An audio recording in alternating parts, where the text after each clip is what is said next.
Brother of Rajaram. రాముడికి లక్ష్మణుడు హనుమంతుడని ఇద్దరుంటారు. ఆ ఇద్దరిని కలిపితేనే నేను.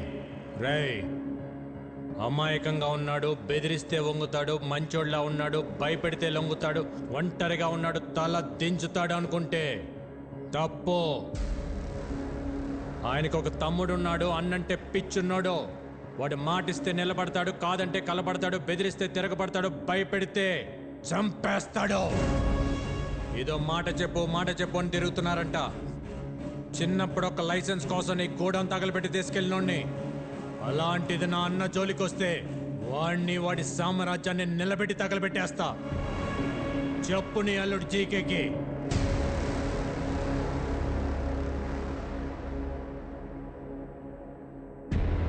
రేయ్, నేను హైవేలో డేంజర్ జోన్ బోర్డు లాంటోడిని. వార్నింగ్ ఇచ్చిన తర్వాత కూడా స్పీడ్ తగ్గించకపోతే చావు మిమ్మల్ని వెతుక్కుంటూ వస్తుంది. దాని పేరే విక్కీ.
అల్లుడు, వాడికి తమ్ముడున్నాడని నాకెందుకు చెప్పలేదు?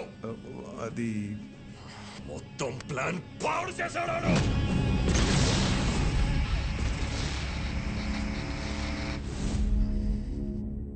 చిన్న వయసులోనే పారిపోయాడు. ఇలా తిరిగి వచ్చి భయపెడతాడని నేను ఊహించలేదు. వాడు తమ్ముళ్ళ లేడు, డామినేటర్లా ఉన్నాడు. వాడి బలమేంటి, బలహీనత ఏంటి, బ్యాక్గ్రౌండ్ ఏంటి, నెట్వర్క్ ఏంటి, అన్న మీద అంతటి ప్రేమేంటో తెలుసుకో. నువ్వేం చేస్తావో, ఎక్కడికి వెళ్తావో నాకు తెలీదు. మళ్ళీ వాడి మొత్తం డీటెయిల్స్ తోనే నువ్వు నాకు కనిపించు. Okay sir. రాజారాం గారు, ఏమైంది సార్? అనాథాశ్రమం కేసులో బెయిల్ క్యాన్సిల్ అయ్యే అవకాశం ఉంది. ఒకవేళ అదే గనక జరిగితే మీరు జైలుకి వెళ్లాల్సి వస్తుందేమో. ఏమండి, మీరు ఒకసారి వెళ్ళి జడ్జి గారిని కలిసి రండి. పదం లాయర్ గారు.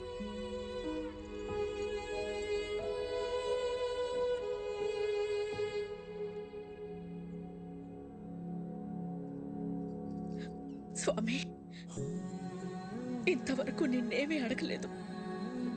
ఇప్పుడు అడుగుతున్నాను. చెయ్యని తప్పుకు ఆయన దోషిగా నిలబడకుండా చూడు.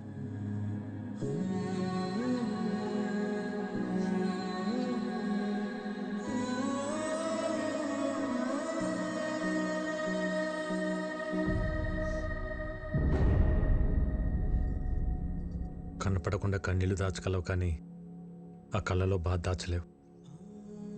ఏం లేదు విక్కీ. ఇంకా నన్ను దూరం చేయకపోతున్నా. అన్నకు తమ్ముళ్ళ కాదు, తల్లి కొడుకులా అడుగుతున్నా. జీకే అన్నయ్య వెనకాల ఎందుకు పడుతున్నాడు? నువ్వు చెప్పకపోతే నా మీద ఒట్టుదినా? ఏం జరిగింది?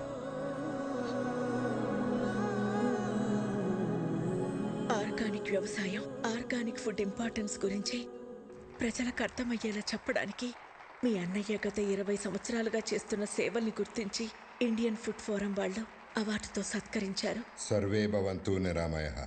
అందరికీ నమస్కారం. సేంద్రియ వ్యవసాయం గురించి, సాంప్రదాయ ఆహారం గురించి కొత్తగా నేను చేసింది ఏం లేదు. మన ఋషులు ఏనాడో రాసిపెట్టారు. అది మన దేశ సంపద. ఈ రోగాలు మన పచ్చని పొలాల్లో మొదలవుతాయి. ఆధునిక వ్యవసాయంలో మనం వాడుతున్న రసాయనాలు మనలోకే వచ్చి చేరుతున్నాయి. అందుకే మన బాడీలో బ్లడ్తో పాటు డిజీజెస్ కూడా ఓ పార్ట్ అయిపోయాయి. ఈ జనరేషన్ పిల్లలకు ఊబకాయలు, హార్మోనల్ ఇంబ్యాలెన్స్ వీటి వల్లే వస్తున్నాయి. మన ఆడపిల్లలు 10 ఏళ్లకే మెచ్యూర్ అవుతున్నారు. తల్లి అవడానికి ఎన్నో కాంప్లికేషన్స్ని ఎదుర్కొంటున్నారు. మన తల్లి ఆరోగ్యం పాడైతే నెక్స్ట్ జనరేషన్స్ పాడైనట్టే. స్వచ్ఛమైన ఆహారం, మంచి బంధాలు ఈ రెండే మనిషిని కాపాడతాయి. సర్వే జనా సుఖినో భవంతు. రాజారాం గారికి ఇండియన్ ఫుడ్ ఫోరం తరపున the best healthy food award ఇచ్చి సత్కరించుకోవడం మనందరి అదృష్టం. సరిగ్గా అదే సమయంలో ఎక్స్పోర్ట్కే కాదు, ఇండియాలో కూడా మ్యానుఫ్యాక్చర్ చేయకుండా ఉండాలని రికమెండ్ చేస్తున్నాను. మీ అన్నయ్య ఇచ్చిన రిపోర్టు వల్ల జీకే ప్రోడక్ట్స్ కొన్ని బ్యాన్ అయ్యాయి. జీకే బ్రాండ్ నేమ్ మార్చి అవే ప్రోడక్ట్స్ ని మళ్ళీ అమ్మడం మొదలు పెట్టాడు. ఒకరోజు మీ అన్నయ్య అరేంజ్ చేసిన ఆర్గానిక్ ఫుడ్ ఎగ్జిబిషన్ లో పాపారావు పర్మిషన్ లేకుండా తన అల్లుడు GK fake food organic stall పెట్టాడు. These are not organic, they chemical products. అసలు ఈ స్టాల్ ఎవరు పెట్టనిచ్చారు? Where is entry pass? Rajaram ఒక్క నిమిషం లేటుగా వచ్చేసరికి అబ్బాబ్బాబ్బా. మేనేజర్ చెప్పొచ్చు కదా, ఇది బయట వాళ్ళది కాదు, మన పాపారావు గారిదని. నీ కల్తీ మారలేదు, నువ్వు మారలేదు. జీకే బ్రాండ్స్ నీలా నాలా కాదు, ఇంటర్నేషనల్. మీ అన్నయ్య జీకే ప్రోడక్ట్స్ లో ఉన్న కల్తీని మీడియా ముందు బయట పెట్టారు. పర్మిట్ చేసిన కెమికల్స్ ని ఎక్కువ మోతాదులో కలుపుతున్నారు. ఈ జీకే ఫుడ్స్ వల్ల ఎంతో మంది జీవితాలు కోల్పోతున్నారు. GK foods are dangerous. Say no to GK foods. Eat food, not chemicals. GK foods are bad. మీ అన్నయ్య ఇచ్చిన స్టేట్మెంట్ వల్ల జీకే షేర్స్ పడిపోయాయి. జీకే గ్రూప్ తో ఇంటర్నేషనల్ కొలాబరేషన్స్ ఆగిపోయాయి. ఎవిడెన్స్ నా దగ్గర ఉన్నాయి అన్న మీ అన్నయ్య మాటతో జీకేలో భయం మొదలైంది. దాంతో పాపారావుని హోటల్ మీదకి పంపించి మీ అన్నయ్యని బెదిరించాడు.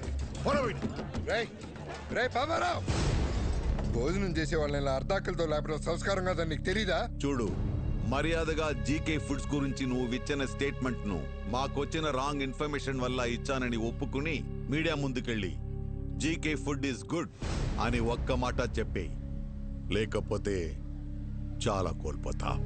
నేనెన్ని కోల్పోయినా నీ అల్లుడి విషయాన్ని మంచి ఫుడ్ అని ఎప్పటికీ చెప్పను. జనానికి జీకే విషమమ్ముతున్నాడని నువ్వు బాగానే తెలుసుకున్నావు, కానీ జీకేలో ఎంత విషముందో ముందు ముందు తెలుసుకుంటావు. ఆ టైంలోనే జనని పెళ్లి కుదిరింది. ఇంట్లో ఏ శుభకార్యం జరిగినా మన సుఖీభవ హోటల్ నుంచి అనాథాశ్రమానికి భోజనం పంపించడం మా ఆనవాయితీ. అలా పంపించిన భోజనం తిన్న పిల్లలు తీవ్ర అస్వస్థతకి గురయ్యారు. ఎలా జరిగిందో తెలియదు కానీ ఫుడ్ పాయిజనింగ్ జరిగింది. Sister, increase the oxygen line. Okay sir.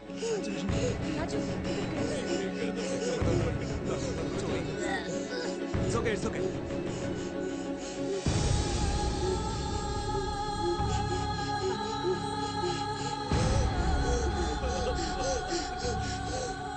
ఆ కారణం చూపించి అధికారులతో కుమ్మక్కై సుఖీభవ హోటల్స్ అన్నిటి మీద రైడ్ చేయించి నకిలీ సరుకులు తనే పెట్టించి సుఖీభవ హోటల్స్ మూతపడేలా చేశాడు. అనాథ పిల్లల అనారోగ్యానికి కారణమయ్యారని మీ అన్నయ్యని అరెస్ట్ చేయించాడు.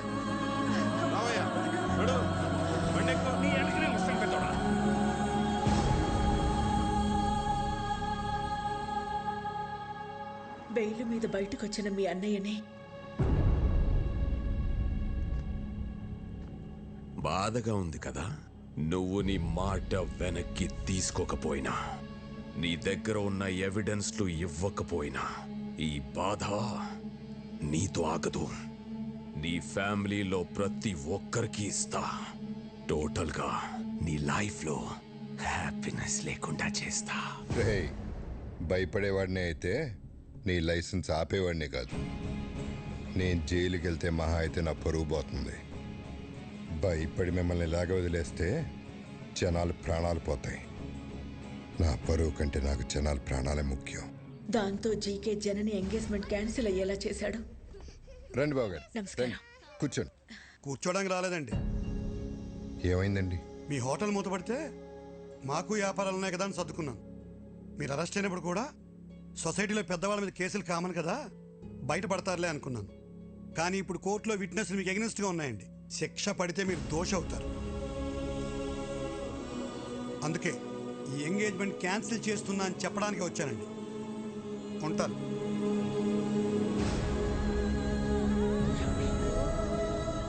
అన్యాయంగా వాడు పెట్టిన తప్పుడు కేసుల నుంచి బయటపడడానికి మీ అన్నయ్య ఒంటరి పోరాటం చేస్తున్న టైంలో నువ్వు వచ్చావు. ఇంత జరుగుతున్న ఈ విషయం నా దగ్గర ఎందుకు దాచారు వదినా?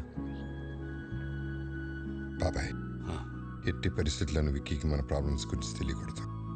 ఎంతకాలం మనకు దూరంగా ఉండి వాడు ఎన్ని కష్టాలు పడ్డాడో, ఇప్పుడు మన కష్టాలు చెప్పి వాడిని బాధ పెట్టకూడదు. వాడెక్కడ ఉన్నంతకాలం మనందరం సంతోషంగా కనపడాలి. మీ అందరిలో నాకు కనిపించిన సంతోషం నిజం అవ్వాలి. అది నిజం చేస్తా. కానీ ఈ విషయం నాకు చెప్పినట్టు అన్నయ్యకి తెలియకూడదు వదినా.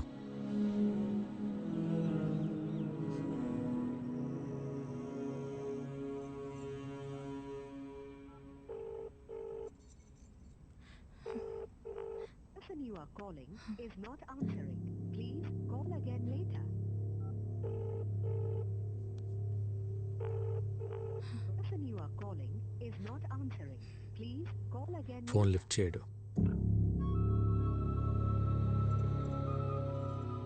రేపు ప్రదీప్కి ఎమ్మెల్యే రుద్రప్రతాప్ కూతురుతో ఎంగేజ్మెంట్. వాళ్ళ నాన్న మాట మార్చుంటాడు గాని ప్రదీప్కి నేనంటే చాలా ఇష్టం. వాళ్ళ నాన్నకి భయపడి ఒప్పుకుని ఉంటాడు. ఆ భయాన్ని నాకు వదిలే. నువ్వు లైఫ్ లాంగ్ అతనితో ఉండాలనుకున్నంత ప్రేమిస్తున్నావా? ప్రదీప్ అంటే నాకు చాలా ఇష్టం బాబాయ్. రేపు ఉదయం రెడీగా ఉండు. ఎంగేజ్మెంట్కి వెళ్దాం. ఓకే? ఇంకా టైం ఉంది కదా ముహూర్తానికి. నువ్వు వెళ్ళి రెస్ట్ తీసుకోమ్మా. జయ తీసుకెళ్ళి. బావగారు మీరు కూర్చోండి. హలో, సాంసరావు మాట్లాడుతున్నాను. చెప్పండి. ఇప్పుడు బోర్డు మీటింగ్ ఎందుకు? నాకు 1 hour టైం ఇవ్వండి. మీ 50 కోట్లు మీకు ఇచ్చేస్తాను. మీరు మళ్ళీ ఇలా వచ్చారండి బాబు. జస్ట్ డబ్బు కోసం మీ అబ్బాయి లైఫ్ అమ్మేస్తున్నారు. నాకు తెలుసు సార్. బిజినెస్లో మీ పార్ట్నర్స్ పెట్టిన ఇన్వెస్ట్మెంట్ వెనక్కి అడిగేసరికి మీకేం చేయాలో అర్థం కాలేదు. అదే టైంలో జీకే మీకు ఒక ఆఫర్ ఇచ్చాడు. అదే రుద్రప్రతాప్ కూతురుతో ఎంగేజ్మెంట్. అన్నయ్యకి ఒక్క మాట చెప్పు ఉండాల్సింది కదా సార్. నా సమస్య రాజారాం గారు తీర్చగలిగేంత చిన్నది కాదు బాబు. 50 కోట్లు చూశారుగా. 50 కోట్లు అనేసరికి మీరు ఆలోచన పడ్డారు. ముహూర్తానికి టైం అవుతుంది, బయలుదేరండి. ఆడికి ఎలా రాసి పెట్టుంటే అలాగే అవుతుంది.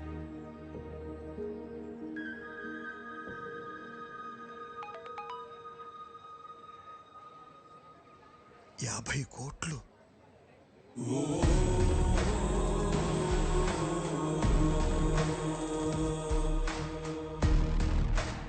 సార్. 50 కోట్లు సార్. అమౌంట్ వచ్చింది, మీ ప్రాబ్లం తీరింది. ఇక డీటెయిల్స్ ఎందుకు? బాబు టైం అవుతోంది, రండి లోపలికి. ఇక్కడ డబ్బు ఓకే, అక్కడ రుద్రప్రతాపు. నేను చూసుకుంటాను.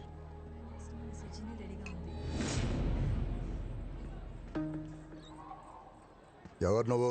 ఒక చిన్న లైవ్ షో చూపించాలి. అంత టైం లేదు నాకు. జైలుకి వెళ్ళే టైం ఉందా?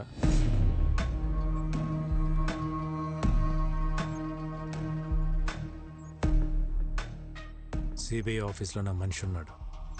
వాడి చేతిలో పెన్ డ్రైవ్ ఉంది. అయితే అందులో కొన్ని నిజాలున్నాయి. నీ బినామీ కంపెనీ పేర్ల మీద మెడిసిన్స్ అని చెప్పి కలకటా పోర్ట్ నుంచి డ్రగ్స్ ఎక్స్పోర్ట్ చేస్తున్నావు అంట కదా. 60 గ్రాములు కూడా ఉండని పెన్ డ్రైవ్లో 6,000 crores వర్త్ స్కామ్ సాక్ష్యాలు ఉండటం టూ మచ్ కదా. ఏం కావాలి నీకు? 30 సెకండ్స్లో నువ్వు నీ జనం ఈ ప్లేస్ ఖాళీ చేసి వెళ్ళిపోవాలి. మరి ఆ పెన్ డ్రైవ్ నువ్వు ఇంటికి వెళ్ళేసరికి నీ చేతిలో ఉంటుంది. అలాగే రండి, రండి, బయలుదేరండి. తొందరగా, తొందరగా బయలుదేరండి. Come on, move, move. మీరు ఒక చిన్న హెల్ప్ చేసి పెట్టాలి సార్. తప్పకుండా చేస్తాను బాబు. ఏ ఎంగేజ్మెంట్ అయితే మీరు ఆపారో అదే జరుగుతుందని అన్నయ్య ఫోన్ చేసి చెప్తే బాగుంటుంది. ఇప్పుడే ఫోన్ చేసి చెప్తాను. Thank you.